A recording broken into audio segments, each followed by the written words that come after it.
Sometimes, the most powerful weapons were not guns, but comforts.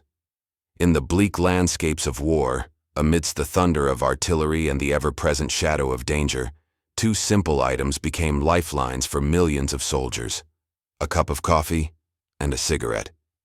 These weren't just parts of their daily rations. They were symbols of a life left behind, small anchors to normalcy in a world turned upside down. Let's travel back to the trenches of the First World War. Imagine a soldier, caked in mud, shivering in the pre-dawn chill, waiting for the signal to go over the top. In that moment of profound fear and uncertainty, a hot, bitter cup of coffee was more than just a warm drink. It was a jolt of energy, a moment of clarity, a small, tangible pleasure that cut through the dread. The U.S. War Department recognized this power early on. By the time American soldiers arrived in Europe, coffee was a non-negotiable part of their daily provisions. Quartermasters were tasked with ensuring a steady supply, even roasting the beans near the front lines to deliver the freshest, most potent brew possible. The government even purchased the entire domestic supply of a popular instant coffee brand, G. Washington's, to ensure the doughboys never went without. Soldiers would gather around a small fire, brewing their coffee in tin cups, the aroma a stark, welcome contrast to the smells of the battlefield. It was a ritual that brought them together, a moment to share stories, to complain, to simply be human before facing the inhumanity of war. Alongside coffee, the cigarette became an indispensable companion. In the high-stress environment of combat, the act of lighting up, the deep inhale, and the slow exhale provided a moment of forced calm. Nicotine, a stimulant, paradoxically offered a sense of relaxation. Tobacco companies, seeing a patriotic and commercial opportunity, ramped up production. Brands like Lucky Strike, Camel, and Chesterfield became household names, their advertisements featuring handsome soldiers and patriotic slogans.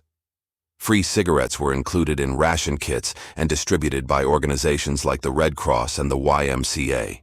General John J. Pershing, commander of the American Expeditionary Forces, famously cabled Washington with a simple, urgent request. "You ask me what we need to win this war. I answer tobacco as much as bullets." He understood that a soldier's morale was as crucial as his ammunition. A cigarette was a pause button, a 10-minute truce in a personal war against fear and exhaustion. Soldiers would share their last cigarettes, a gesture of camaraderie that forged bonds stronger than steel. It was a common currency, a sign of trust and friendship in a place where both were scarce. These small comforts became so valuable that they fueled a thriving black market behind the lines. A soldier with an extra pack of cigarettes or a stash of coffee grounds held significant bargaining power. He could trade for better food, a warmer pair of socks, or even information. Soldiers from different allied nations would barter, a pack of American cigarettes for a piece of French bread or a tin of British jam. This informal economy was a testament to the essential nature of these goods. They weren't luxuries, they were necessities. They represented a small measure of control in a life that was otherwise completely dictated by orders and the whims of fate. Being able to trade for something you wanted, no matter how small, was an act of personal agency, a flicker of independence in the rigid structure of military life. The cultural impact of this wartime relationship with coffee and cigarettes extended far beyond the battlefield. The ritual of the coffee break and the smoke break became ingrained in civilian life post-war.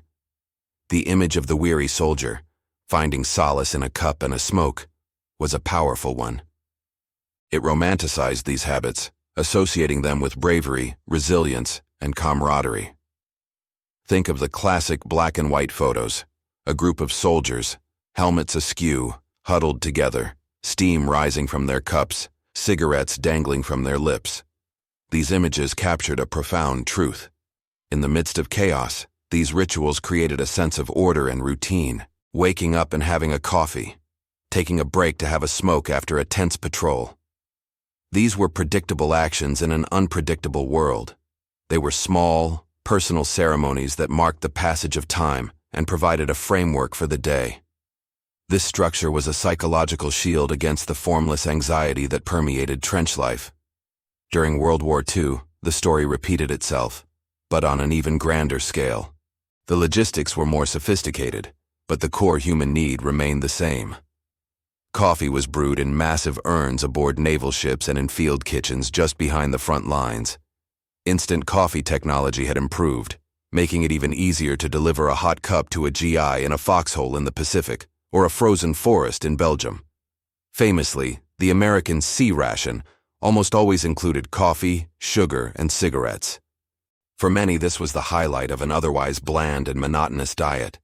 It was a taste of home, a reminder of the diners and kitchens they longed to return to. The phrase, "a cup of joe," is even thought by some to have been popularized during this era, a term of endearment for the drink that fueled the greatest generation. Similarly, cigarettes were more ubiquitous than ever. Tobacco companies sent millions of free packs overseas. They were dropped by parachute to surrounded troops, handed out by medics to the wounded, and placed in the hands of newly liberated prisoners of war. The iconic image of a soldier with a pack of smokes tucked into the webbing of his helmet became a defining visual of the war. It was a symbol of readiness, a small comfort always within reach. The act of offering a cigarette was a universal language. It could break the ice with a nervous new recruit, offer a moment of quiet solidarity with a grieving comrade, or even serve as a gesture of goodwill to a captured enemy soldier. It transcended language and rank, creating a momentary connection based on a shared simple pleasure.